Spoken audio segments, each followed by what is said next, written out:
pas tout autant. Merci Madame la Présidente. Merci aussi pour cette première partie présentée par mon collègue Arnaud Richard. À mon tour de souhaiter mes meilleurs vœux à la Commission et de saluer les efforts, l'efficacité, les travaux des services, en particulier Monsieur Constant qui nous accompagne dans ce rapport et dans ce suivi du pacte de croissance qui, je le crois, avec rigueur et continuité, nous permet justement de ne rien laisser filer à l'aune de ce que doit être finalement le travail de précision qui est le nôtre. Dans cette deuxième étape du rapport, ce que nous avons souhaité faire, ça a été de nous concentrer précisément sur le point de vue de la Commission. C'est-à-dire qu'à partir du moment où, dans notre premier rapport, on évoquait la nécessité d'une politique intégrée, à partir du moment où on évoquait la nécessité d'une intégration des financements visant à des projets d'infrastructure ou bien à des politiques publiques ou semi-publiques, là encore intégrées, que ce soit dans le domaine des infrastructures, recherche et développement. On l'avait aussi abordé avec la Banque européenne d'investissement que nous avions pu rencontrer à plusieurs reprises, que ce soit à son siège ou ici, dans le domaine par exemple des infrastructures portuaires. Il était normal de revenir, après que ce pacte de croissance a été décidé, sur ce qu'avait été finalement la doctrine, la politique, le contenu en termes de propositions et de mesures de la Commission européenne. Et le constat est plutôt plus que mitigé, pour ne pas dire très sombre, au regard des objectifs affichés et des contradictions en termes de leviers politiques indiqués, au premier rang desquels la question des finances publiques et la problématique du rythme. Avoir une institution qui indique le 3% en 2015, de manière indifférenciée selon les États, indépendamment de ce que peuvent être les différences en apport au PIB, de l'industrie manufacturière, de l'agriculture, ou juste en prenant en compte ce qu'est la dotation en infrastructure du pays considéré. Ce qui implique des besoins d'investissement différents selon qu'on soit la Bulgarie et la Pologne, ou selon que l'on soit la France ou un autre pays. Et nous sommes persuadés que nous ne gagnerons pas la confiance des marchés, puisque c'était de cela dont il est question, tel que la Commission s'exprimait, en s'engageant dans des objectifs contre-productifs, mais en tenant des engagements réalistes. Je crois, et nous croyons, c'est aussi l'état d'esprit du rapport, que ce qui est attendu de nos partenaires, y compris nos partenaires financiers, c'est d'avoir des objectifs réalistes et crédibles, et non pas d'être dans une croyance qui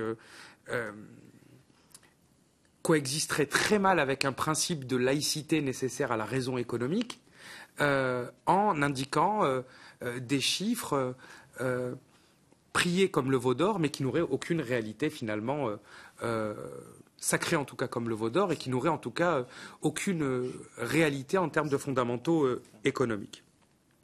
D'ailleurs, de ce point de vue-là, il y a des exemples assez intéressants. Par exemple, il faut savoir que la Commission européenne, c'est ce que nous avons découvert dans nos travaux, a usé de son pouvoir de sanction pour non-respect de la règle de déficit maximal des finances publiques de 3% en direction de la Hongrie. Alors quand on se souvient quand même, et d'ailleurs il n'y a pas besoin de se souvenir, il suffit de regarder le contexte économique, politique, moral que a dû et traverse encore la Hongrie, on se pose des questions quant au sens politique qui anime la Commission. Cette sanction a quand même produit et développé, en tout cas engagé une procédure de blocage de l'octroi des fonds structurels, en considérant que ce pays ne respectait pas en 2012 la limite des 3%, que par des mesures budgétaires non pérennes, notamment le versement au budget de l'État de fonds de pension, et a exigé des mesures de rigueur douloureuses pour sa population. Et ce pays, en 2013, n'est plus sous surveillance. C'est-à-dire qu'il y a eu une conjoncture économique qui s'est en partie opposée à une décision d'ordre quasi disciplinaire, avec des conséquences sociales, économiques et politiques qui finalement ont été plus mauvaises pour l'état du pays que le remède préconisé par la Commission européenne. les préconisations sont abordées, y compris du point de vue de la compétitivité. Et là encore, nouvelle contradiction qui vient assombrir le tableau de notre analyse. À la fois est posée la question des cotisations sociales, et n'ayant que deux oreilles, ou en tout cas qu'une paire d'oreilles, cela ne m'empêche pas d'entendre aussi ce qui se passe à l'extérieur de ces murs, et notamment dans une conférence de presse assez importante, où est pris comme direction un engagement visant à la baisse des cotisations, en tout cas au travers des cotisations famille, mais cela ne règle pas le problème, en tout cas avec perspective 2017, mais cela ne règle pas le problème d'une contradiction posée par la Commission ici, qui à la fois demande, alors tenez-vous bien, et ce sont les préconisations de la Commission, à la fois la baisse des prélèvements, à la fois la baisse des déficits, mais aussi la baisse des cotisations. Alors, de deux choses l'une, ou on substitue aux cotisations des prélèvements direct et indirect, mais sur les ménages, ou bien des coupes sont faites dans les dépenses, et il faut le dire, et de quelle coupe parle-t-on? Mais on a vu là encore que le mal pouvait être pire que le remède préconisé. En tout état de cause, on voit bien dans le cas précis et en l'espèce pour celui qui nous intéresse que la seule manière de s'en sortir serait justement une réforme fiscale, mais ça n'est pas dans le rapport. Il y a troisième élément de nuance et peut-être qui vise à souligner les contradictions de la Commission du point de vue de la politique industrielle. Il en est de même lorsque, dans les commentaires du pacte de croissance de 2012, était évoquée avec force la nécessité d'une politique industrielle. Alors là, un seul chiffre, les données préliminaires pour 2012 indiquent que la contribution de l'industrie manufacturière au PIB de l'Union européenne a encore diminué pour s'établir donc cette année à 15,1%, s'éloignant ainsi de l'objectif indicatif de 20% fixé par la Commission. Et là, le diagnostic de la Commission européenne est néanmoins remarquable, c'est ironique, par l'absence d'autocritique, en particulier en matière d'aide d'État. Parce qu'à la fois, jamais la Commission n'a été aussi tatillonne en termes de discipline et de surveillance sur les aides d'État. Et en même temps, elle amène à réfléchir et proposer une intégration de ces aides d'État, sans pour autant poser la question de la concurrence libre et non faussée. Or, lorsqu'on voit ce qu'a été l'actualité, notamment dans l'industrie de l'aérien, lorsqu'on voit comment les intérêts nationaux ont pu, à un moment, l'emporter en défense de groupes industriels, certes importants, mais qui n'étaient pas tous publics ou parapublics. Lorsqu'on voit comment, dans le cadre de ses pouvoirs propres, la Commission européenne elle-même a remis en cause la constitution de champions européens lorsque ces derniers, pour le coup, voulaient s'unir, et là encore, au travers de l'argument de la concurrence libre et non faussée. Il y a là une contradiction majeure. Dans le domaine de l'industrie, on ne peut pas avoir une politique industrielle ambitieuse qui participe de la densification du pacte de croissance et d'emploi et préserver un aveuglement néolibéral en termes d'organisation des filières totalement incompatible avec ce que nécessite une politique industrielle digne de ce nom, c'est-à-dire telle qu'elle est menée sur les autres continents du globe en période de crise. Regardez ce que fait la Chine au travers de sa consommation intermédiaire et de sa consommation intérieure.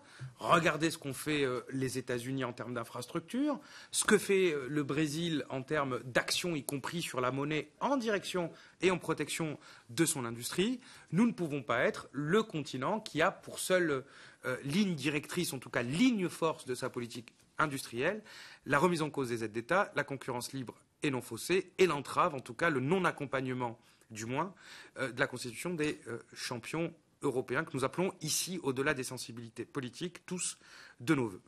Cette contradiction, elle est aussi présente dans un dernier élément qui constitue une des préconisations de la Commission, c'est la mobilité des travailleurs. Elle considère, la Commission, que la croissance, la relance, la conquête d'une productivité meilleure passe par la libre circulation. Nous avons aujourd'hui ensemble désigné Chantal Guittet responsable du rapport pour information sur le sujet. L'actualité a été riche ces dernières semaines, d'autant que depuis le 1er janvier, de nouvelles libertés comme engagées ont été rendues effectives.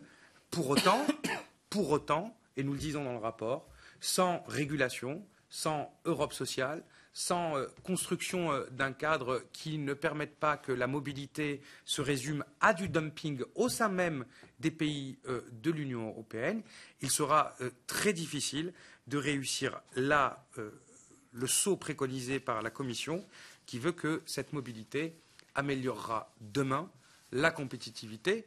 Et il en est de même pour ces pays qui ont dû appliquer des politiques d'austérité violentes, en contradiction avec les impératifs de relance, et qui ont pour aujourd'hui comme principale conséquence, certes, la baisse des investissements en recherche et développement, mais y compris en termes de ressources humaines, le départ des ressources humaines les plus prometteuses, c'est-à-dire les jeunes diplômés, les jeunes ingénieurs. Et je ne prends pas seulement ici l'exemple du cas le plus caricatural de ces jeunes espagnols, grecs, qui en masse émigrent en Allemagne. Enfin, et pour conclure, ce diagnostic aurait pu être celui seulement de 2 parlementaires. Ce n'est pas seulement celui de 2 parlementaires, il est aussi adossé à celui du FMI et de l'OCDE, qui vont en grande partie dans le même sens. Le FMI accent évidemment son analyse sur tout ce que nous venons de dire ici, mais en particulier sur la capacité de financement du secteur bancaire, salue bien évidemment la mise en œuvre d'une régulation bancaire unifiée au sein de l'Union européenne. C'est un bon signe, mais rappelle aussi que l'abondance de liquidités offertes aujourd'hui par la BCE se traduit par une croissance des crédits bancaires. Eh bien non, mais que principalement cette liquidité sert à investir en emprunt d'État, ce qui pose véritablement là un problème à mettre en parallèle de l'économie réelle pour laquelle les décisions prises ont des conséquences loin d'être neutres, voire négatives, comme nous l'avons évoqué. Enfin, l'OCDE, dans un autre registre, évalue, elle, et pour ce qui la concerne, la nécessité d'appréhender la notion de déficit, c'est notamment la question des 3%, à l'aune de la nature des économies. Elle le fait dans un cadre mondial. Elle l'évoque pour le Japon, pour lequel elle pense que les besoins de resserrement peuvent aller jusqu'à 12%, là où pour les États-Unis, 8% pourraient suffire. L'OCDE rappelle que le rythme des mesures de consolidation doit tenir compte des effets de l'austérité budgétaire sur la croissance. La consolidation devrait se concentrer, je cite, dans une large mesure à réduire les dépenses publiques et s'attaquer aux facteurs qui exerceront des pressions sur ces dépenses à l'avenir, mais qu'en aucun cas, la croissance ne doit être affaiblie par des mesures qui ne prendraient pas suffisamment en compte l'économie réelle. Pour conclure, il y a une attitude de souplesse que nous saluons, puisque les délais ont été revus, et je crois cela était plutôt une bonne chose dans cette inflexion du discours de la Commission. Mais peut-être que dans un prochain rapport, nous serons aussi amenés à réfléchir à ce qui a pu être et ce qui peut être une évolution nécessaire de la notion de déficit à travers la nature des économies considérées. Nous avons abordé la notion de déficit structurel. Nous avons vu nos amis allemands à plusieurs reprises, que ce soit dans les instituts statistiques, que ce soit au niveau des ministères, que ce soit au niveau bancaire avec Arnaud Richard. Ils sont très clairement opposés au fait qu'on exclut du déficit ce que nous appelions, nous, les dépenses d'avenir, les investissements d'avenir, l'éducation, les infrastructures, parce qu'on considère que c'est pas de la mauvaise dette, parce qu'ils disent oui, chaque pays voudra, lui, pour autant. Il apparaît évident que si nous avons été capables de définir une notion de déficit structurel qui prenne en compte la conjoncture, nous devrions être en capacité de fixer des objectifs différenciés qui prennent en compte la nature des économies et leur structure. Écoutez, merci à vous deux de ce rapport et merci à Daniel Constant de ce rapport là aussi extrêmement riche et détaillé. Il n'y a pas d'inscrit. Moi, je voudrais juste dire une petite chose que Bernard va peut-être en dire une aussi. Alors, on va laisser Jérôme, Bernard. Je dirai un petit mot après. Nous allons dire pourquoi nous sommes. On va commencer par Bernard de Flessel, on continuera par Jérôme Lambert.